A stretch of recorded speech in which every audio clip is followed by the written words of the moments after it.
Bien-aimés en Jésus-Christ, bonjour.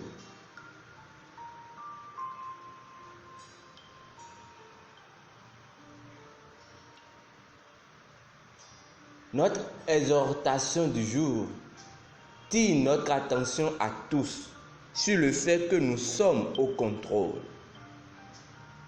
Oui, nous avons le contrôle par Jésus-Christ.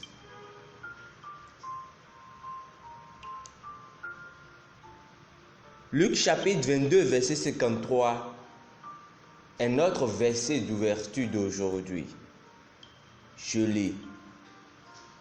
J'étais tous les jours avec vous dans le temple, et vous n'avez pas mis la main sur moi. Mais c'est ici votre heure et la puissance des ténèbres. Nous sommes dans un temps où il y a tellement d'abus de pouvoir politique dans plusieurs coins du monde. Il y a des actions, des politiques et des lois hostiles dans certains États, destinées à causer du tort aux chrétiens à cause de leur foi. Si vous lisez l'histoire de l'arrestation de Jésus avant sa crucifixion, vous verrez que ce genre d'injustice n'est pas nouveau. Jésus a souffert d'abus de pouvoir dans les hauts rangs.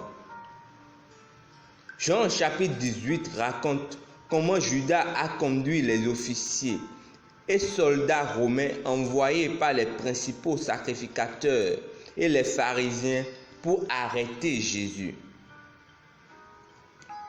Sachant tout ce qui devrait lui arriver, le Seigneur s'avança et leur dit: Qui cherchez-vous? Et il lui répondit: Jésus de Nazareth. Puis Jésus leur dit: C'est moi. Aussitôt que Jésus parla et s'identifia, les soldats et les chefs de garde du temple furent secoués par la puissance de Dieu et tombèrent par terre. Luc chapitre 22, verset 52 à 53 nous dit: Jésus dit ensuite aux principaux sacrificateurs, aux chefs des gardes du temple et aux anciens qui étaient venus contre lui: Vous êtes venus comme après un brigand, avec des épées et des bâtons. J'étais tous les jours avec vous dans le temple, et vous n'avez pas mis la main sur moi. Mais c'est ici votre heure et la puissance des ténèbres. Considérez la phrase « Mais c'est ici votre heure et la puissance des ténèbres ». Jésus comprit que la puissance des ténèbres était à l'œuvre et que ces hommes qui étaient venus l'arrêter n'étaient pas motivés par eux-mêmes, mais par Satan. Jésus fut traduit 6 fois en procès dans les heures qui ont suivi et nul ne pouvait l'inculper. Le souverain sacrificateur devait inventer quelque chose contre lui sous l'effet de la colère en disant de Jésus: Il a blasphémé. Qu'avons-nous encore besoin de témoins? Voici, vous venez d'entendre son blasphème. Matthieu chapitre 26, verset 65. Quelques heures plus tard, il était crucifié sur la croix. Grâce soit rendue à Dieu. Il s'est offert de sa propre volonté. Il a donné sa vie, bien qu'il aurait pu faire quelque chose.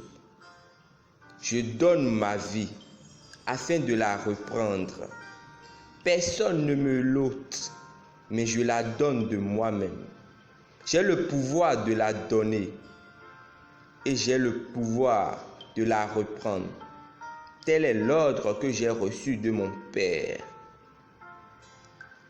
Jean chapitre 10, versets 17 à 18.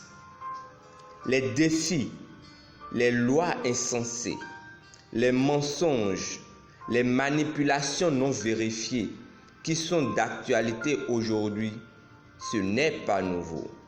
C'est pourquoi nous devons fléchir les genoux pour prier avec ferveur en esprit, déclarant que nos villes sont dominées par la lumière de l'Évangile et influencées par la force de la justice. Nous avons l'autorité et Jésus est Seigneur au-dessus de tous. Défendez sa cause partout et tenez ferme pour lui et pour son Église. Confessons ensemble.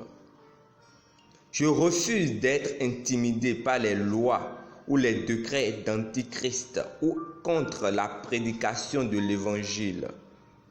Mais je suis ravivé de l'intérieur pour prier afin que les mauvais actes, plans, politiques et stratégies de Satan qui tendent à frustrer le peuple de Dieu et la prédication de l'Évangile dans le monde entier soient anéantis au nom de Jésus-Christ. Amen. Étude approfondie au dévotionnel. Lisons 2 Thessaloniciens chapitre 3, versets 1 à 2. Proverbes chapitre 16, verset 12. Nous espérons que vous avez été bénis par ce dévotionnel. Nous vous invitons à faire de Jésus-Christ votre Seigneur et Sauveur personnel en priant ainsi de tout votre cœur. Ô Seigneur Dieu, je crois de tout mon cœur en Jésus-Christ, Fils du Dieu vivant. Je crois qu'il est mort pour moi et Dieu l'a ressuscité des morts. Je crois qu'il est vivant aujourd'hui. Je confesse de ma bouche que Jésus-Christ est le Seigneur de ma vie à partir d'aujourd'hui. Par lui et en son nom, j'ai la vie éternelle. Je suis né de nouveau. Merci Seigneur d'avoir sauvé mon âme. Je suis désormais un enfant de Dieu. Alléluia. Félicitations, vous êtes désormais un enfant du Très-Haut. Pour recevoir plus d'informations sur comment vous pouvez grandir en tant que chrétien, veuillez nous contacter à l'une des adresses ci-dessous dans la barre de description. Et soyez conscients que vous êtes au contrôle. Demeurez bénis. Amen.